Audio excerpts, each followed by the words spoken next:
মৌলা, তোমার রহমতের সামনে আমার গুনার তো কোনো অস্তিত্ব নাই মৌলা। আমার গুনাহ না হয় পাহাড় পরিমাণ হবে, বেশি থেকে বেশি আসমান পরিমাণ হবে, না হয় পুরা পৃথিবী পরিমাণ হবে। তোমার রহমত তো অগণিত, তোমার রহমত তো অসীম, তোমার রহমত তো আনলিমিটেড। এবার রব্বে করিম বলে, তাহলে ঘাবড়াস কেন, তাহলে মন ছোট করস কেন? আরে গুনাহ করেছো তো করেছো, কি হয়েছে?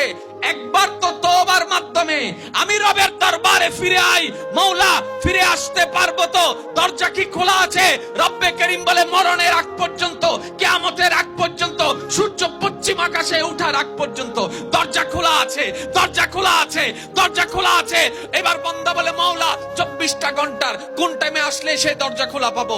রব্বে করিম বলে, আরে ব্যাংকের দরজা খোলা থাকে নির্দিষ্ট সময়ে, অফিস আদালতের দরজা খোলা থাকে নির্দিষ্ট সময়ে, এমনকি ঘরের দরজাও খোলা থাকে নির্দিষ্ট সময়ে, এর বাইরে যাই না।